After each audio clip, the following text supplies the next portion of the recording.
First of all, good evening all, and my name is Shailendra Kumar Yadav, and we are going to talk about cloud security today. And Before going to cloud security, first we need to know what is cloud computing. So, cloud computing is the on-demand delivery of IT resources over the internet with pay-as-you-go pricing, instead of buying, owning, and maintaining physical data centers and servers. You can access technology services such as computing, power, storage, and database on an as needed basis from a cloud provider like Amazon Web Services. And who is using cloud computing? Organizations of every type, like size and industry, are using the cloud for a wide variety of use cases such as data backup, disaster recovery, email, virtual desktop, software development and testing, big data analytics, and customer-facing web application. For example, healthcare companies are using the cloud to develop more personalized treatments for patients. Financial services companies are using the cloud to power real-time fraud detection and prevention. And video game makers are using the cloud to deliver online games to million players around the world. Okay, so today we are going to talk about top 10 cloud risks and their mitigation, because there are many vulnerability in cloud, but we will talk about top 10. Okay, so first is vulnerability is lack of visibility. So cloud resources are ephemeral, means short dated, which makes it difficult to keep track of assets. According to research, the average lifespan of a cloud resources is 2 hours and 7 minutes. There, uh, there are movies you can't finish watching in the time. In addition, many companies have environments which involve multiple cloud accounts and regions. This leads to decentralized visibility and make it harder to detect. Clearly, you can't secure what you can't see.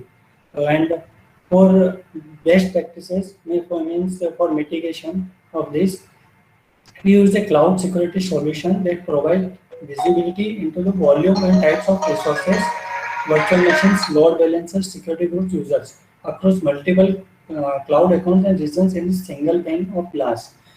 And having an understanding of your environment enable you to implement more manual policies and reduce risk.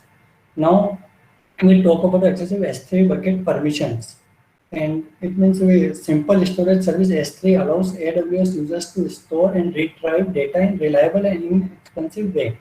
Users select a region to store their data, create a bucket within that region, and then upload objects to that bucket. The S3 infrastructure stores objects on multiple devices across multiple facilities within the chosen region. Once an object is stored, S3 maintains durability by quickly detecting and repairing any loss redundancy. And S3 buckets are private by default, but an administrator can choose to make a bucket public, as sometimes that is desirable. However, if a user uploads private content to the public bucket, that can be problematic. AWS users also have the ability to control who has access to the S3 bucket and objects and which permission they are granted. Now come to the export access to root accounts. It means your root accounts have the ability to the most harm when unauthorized parties acquire access to them. And administrators often forget to disable root API access. For best practices, uh, no one should have access to your account root account the vast majority of the time.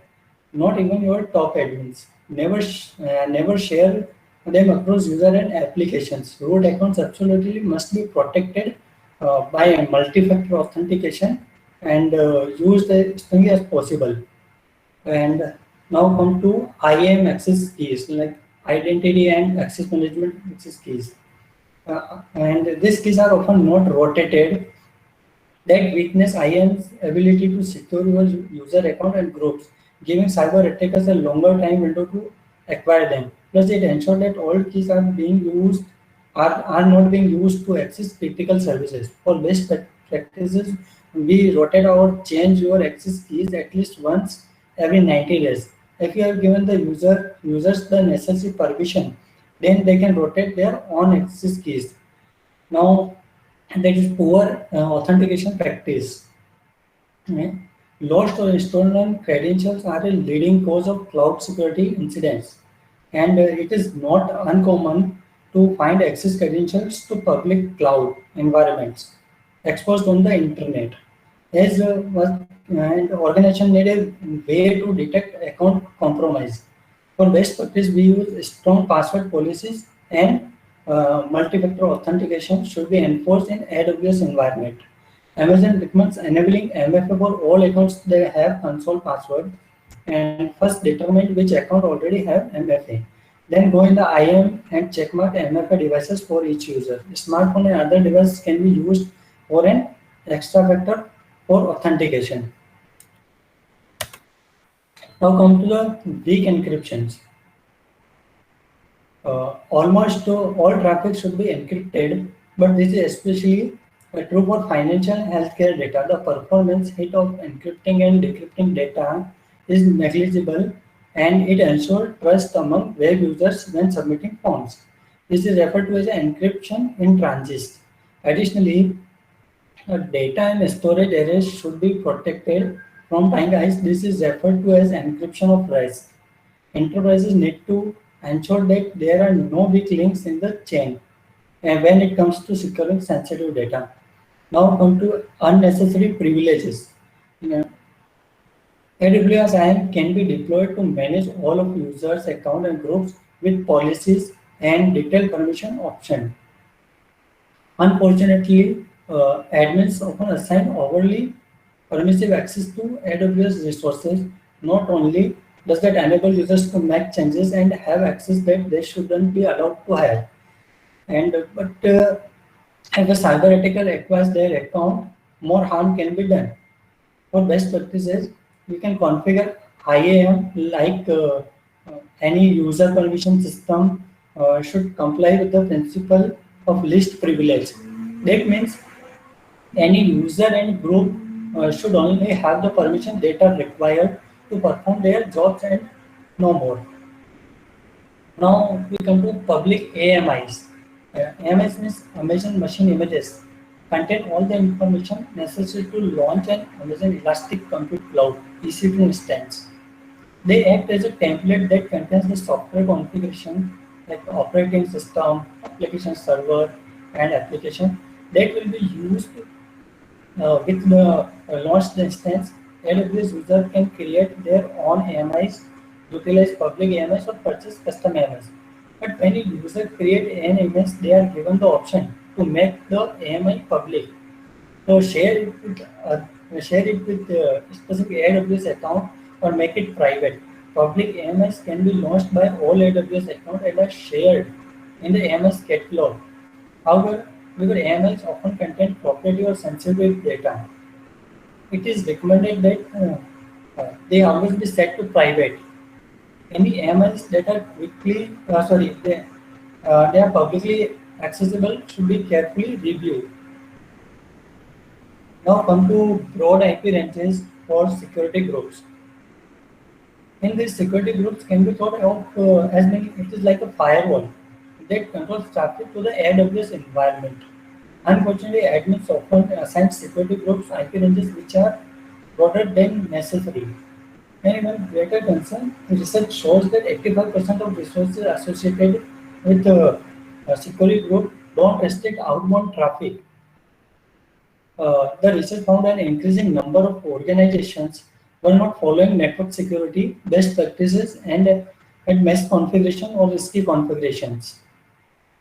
Uh, Industry best practices mandate that outbound access should be restricted to prevent accidental data loss and data exfiltration in the event of a breach. For best practices, we limit the IP ranges that you assign to its security group in such a that everything networks properly, but you aren't leaving a lot more open that you will need. Now come to the last point, lack of audit history. Organization need oversight into user activities, which can reveal account compromises, insider threats, and other risks. The virtualization uh, that is the backbone of cloud network and the ability to use the infrastructure of a very large and experienced third-party vendor for agility as privileged user can make changes to the environment as needed. The downside is the potential for insufficient security oversight. But that is a risk that can be avoided. User activity must be tracked in order to be able to identity access compromises, insider threat, and to assure that a malicious outsider hasn't hijacked their account. Fortunately, business can effectively monitor a user when the right technologies are deployed.